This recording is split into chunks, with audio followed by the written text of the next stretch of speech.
Bapak, Ibu, Saudara-saudari terkasih, salam dalam kerahiman Tuhan. Yakinlah bahwa Yesus sangat mencintai saya, Anda dan kita semua. Apakah Anda melihat bahwa saat jenazah Paus Benediktus ke-16 mulai disemayamkan di Basilika Santo Petrus Vatikan, pemimpin upacara ibadat itu mendupai jenazah Paus Benediktus ke-16 dan juga mereciki jenazahnya dengan air suci. Ada beberapa pertanyaan yang bisa kita ajukan terkait hal ini. Siapakah dia yang mendupai dan mereciki jenazah Paus Benediktus itu? Lantas, mengapa jenazah Paus Benediktus ke-16 didupai dan direciki air suci? Apa maksudnya?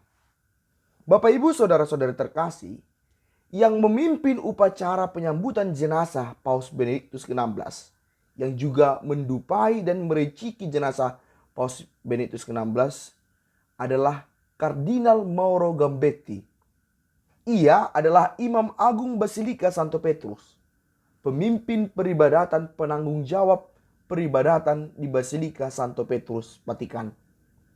Kardinal Mauro Gambetti memimpin ibadat menyambut jenazah Paus Benediktus ke-16 pada 2 Januari 2023 pukul 7.15 waktu Vatikan. Nah, yang paling penting untuk kita ketahui ialah makna apa dari simbol pendupaan dan perecikan jenazah Paus Benediktus ke-16. Mengapa harus didupai dan direciki? Apakah ini bagian dari pengusiran roh-roh jahat agar tidak mengganggu jenazah Paus Benediktus ke-16? Saya pikir bagi kita kebanyakan umat Katolik sudah mengetahui adanya tradisi pendupaan jenazah maupun perecikan air suci. Namun pertanyaan bagi kita ialah, apakah kita benar-benar mengerti makna pendupaan jenazah itu maupun perecikan air suci? Karena faktanya tak jarang ada saja salah paham tentang makna tradisi pendupaan jenazah maupun perecikan. Saya berulang kali menemukan hal ini terjadi di umat-umat yang saya layani. Saya menemukan bahwa mereka memang memiliki kebanggaan tersendiri bahwa pastor menggunakan dupa dan juga mereciki dengan air suci sebagai bagian dari tradisi kekatolikan. Namun, tak jarang justru disalah mengerti apa maknanya. Dupa secara otomatis dilihat memang membuat perayaan itu lebih khusyuk. Namun ketika ditanyakan apa maksud dari pendupaan itu maupun perecikan itu, ternyata masih cukup sering ada yang namanya salah paham. Misalnya, ada yang memahami bahwa tujuan utama dari pendupaan jenazah adalah untuk pengusiran roh-roh jahat agar tidak mengganggu roh orang yang meninggal tersebut.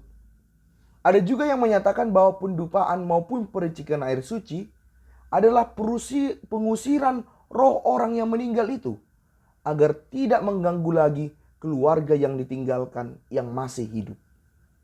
Tentu ada kekeliruan dari apa yang mereka ungkapkan itu. Karena itu marilah kita lihat apa makna sebenarnya dari pendupaan maupun perecikan jenazah. Pertama, kita akan membahas perihal pendupaan jenazah. Memang pada masa dulu penggunaan dupa menjadi sangat perlu karena belum ditemukan teknik perawatan jenazah seperti yang kita gunakan saat ini. Misalnya memformalin jenazah agar tidak lekas busuk dan membau. Saat metode itu belum ditemukan, maka dupa menjadi sangat penting secara praktis. Karena dupa dapat menghasilkan aroma yang harum dan juga mematikan bakteri dan kuman-kuman pada jenazah. Dengan adanya dupa yang dinyalakan akan menahan bau pembusukan jenazah. Nah, kini dengan ditemukannya metode terbaru tentang perawatan jenazah, ternyata penggunaan dupa tetap berlangsung dalam liturgi gereja kita. Tentu saja penggunaan dupa bukan lagi sebatas keperluan praktis, melainkan sebagai simbol yang punya makna mendalam dalam peribadatan kita. Dupa itu ialah simbol pengudusan jenazah. Sebagaimana secara praktis jenazah yang didupai menjadi bersih dari kuman-kuman dan aroma tidak sedap, demikian pula dapat dimengerti secara rohani bahwa pendupaan jenazah membuat jenazah itu dikuduskan. Tetapi dalam hal ini kita mesti benar-benar mengerti apa maksudnya pengudusan. Pengudusan dalam konteks kekatolikan adalah pengkhususan sesuatu bagi Allah. Bahwa sesuatu itu, bahwa jenazah itu dengan dikuduskan, berarti itu dinyatakan telah sepenuhnya menjadi milik Allah semata. Pengudusan jangan hanya dimengerti sebagai pengusiran dari hal-hal yang negatif, pengusiran dari roh-roh jahat. Pengudusan itu terkait bahwa kita mau menjadikan suatu hal, termasuk jenazah, sebagai milik Tuhan semata. Dupa menjadi sarana pengudusan bagi mereka yang telah meninggal. Hal itu sangat tampak dalam doa yang dipanjatkan oleh para imam secara khusus saat mendupainya di pemakaman. Isi doanya adalah, semoga Allah menguruskan saudara kita ini dan doa-doa kita boleh mengiringi perjalanannya. Pendupaan juga menyimbolkan doa-doa kita yang membubung ke hadapan Tuhan. Mohon keselamatan dari orang yang meninggal itu. Kita sebagai orang Katolik mengimani bahwa doa-doa dari kita orang yang masih hidup di dunia amat diperlukan oleh jiwa-jiwa yang sudah meninggal, agar mereka segera dapat bersatu dengan Allah dalam kehidupan abadi. Dupa yang membubung itu ibarat persembahan Habel yang membubung tinggi kehadirat Allah. Sebagaimana dupa itu adalah harum, begitupun kiranya doa-doa kita harum mewangi di hadapan Tuhan, berkenan bagi Tuhan. Jadi dupa adalah simbol doa kita yang naik ke hadirat Allah. Dalam konteks pendupaan jenazah, pastor akan mengiringi pendupaan itu dengan doa ini, yaitu, para kudus dan malaikat Allah, datanglah menyongsong saudara kami ini, hantarkanlah dia kepada Kristus. Maka dalam doa yang mengiringi pendupaan itu, ada juga iman akan persekutuan kita dengan para kudus. Bahwa kita yang hidup di dunia ini tidak pernah terpisahkan, termasuk juga dengan mereka yang sudah meninggal. Terlebih lagi dengan para kudus yang sudah berada dalam kebahagiaan abadi. Kita masih tetap terhubung dengan mereka, dan bahkan kita mengharapkan doa dan bantuan mereka untuk menyambut saudara kita yang baru meninggal. Dengan demikian, dupa itu kita yakini dirasakan pula oleh para kudus di surga. Tapi harus diingat, dirasakan bukan dalam konteks indrawi, melainkan dirasakan dalam ikatan batin penuh cinta. Suatu hal yang mistik. Dupa juga menjadi simbol penghormatan kita akan tubuh orang yang telah meninggal. Gereja kita sangat menghormati tubuh manusia, baik ketika tubuh itu, seseorang itu masih hidup, maupun setelah wafat.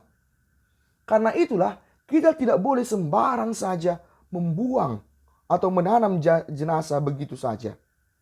Kita sadar bahwa tubuhnya itu pun perlu dihormati. Ya, dihormati bukan disembah.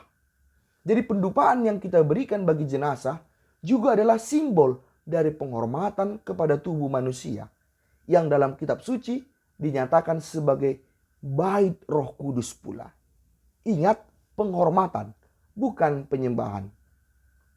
Selanjutnya, makna pendupaan jenazah juga adalah tanda perpisahan kita yang hidup di dunia ini dengan mereka yang telah meninggal itu. Kita meyakini sebagaimana dupa yang membubung naik ke atas harum mewangi, demikianlah jiwa saudara kita itu telah naik ke hadirat Allah, menjadi aroma yang harum mewangi dan berkenan di hadapan Tuhan. Dan perpisahan itu bukan pengusiran, seolah-olah kita takut diganggu oleh jiwa-jiwa orang yang meninggal. Perpisahan itu adalah sebuah doa, sebuah keikhlasan, bahwa yang meninggal itu memang sudah kita ikhlaskan menghadap Tuhan. Tidak ada unsur pengusiran di dalamnya, tidak ada unsur ketakutan di dalamnya. Hal ini perlu ditekankan karena memang di beberapa budaya kita ada ketakutan akan roh-roh orang yang meninggal sehingga dianggap perlu untuk diusir. Dalam iman Katolik hal tersebut tidak ada.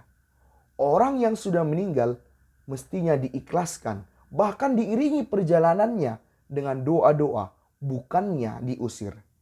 Karena sampai kapanpun kita pasti tetap memiliki kesatuan dengan mereka yang sudah meninggal. Itulah perihal pendupaan. Dan bagaimana dengan percikan dengan air suci? Jenazah Paus Benediktus ke-16 direciki dengan air suci. Ini mau mengacu pada pembaptisan, bahwa sebagaimana seseorang dinyatakan menjadi milik Allah karena pembaptisan, dibersihkan dengan air baptis, maka kini pun dengan direciki, maka jiwa dan jenazah orang tersebut dinyatakan menjadi milik Allah semata, dinyatakan suci lewat air suci itu. Dengan demikian percikan ini pun bukan bagian dari pengusiran, melainkan suatu pengudusan. Sangat perlu lagi-lagi ditekankan apa itu pengudusan. Bukan pertama-tama perihal mengusir roh-roh jahat, tetapi pengudusan adalah pernyataan, penyerahan sesuatu menjadi milik Allah semata. Demikianlah Bapak Ibu Saudara-saudara terkasih yang dapat kita ketahui tentang makna pendupaan maupun percikan jenazah orang Katolik. Termasuk dalam konteks baru-baru ini adalah pendupaan dan juga percikan dengan air suci jenazah Paus Benediktus ke-16. Dengan didupai dan direciki oleh Kardinal Gambetti, Imam Agung Basilika Santo Petrus Vatikan, jenazah dan jiwa Paus kita mohonkan dan kita nyatakan sebagai milik Allah saja, disucikan untuk Allah. Semoga membantu kita semakin mengerti sehingga menjauhkan kita dari kekeliruan. Yesus, Engkau andalanku, Pace Ebene.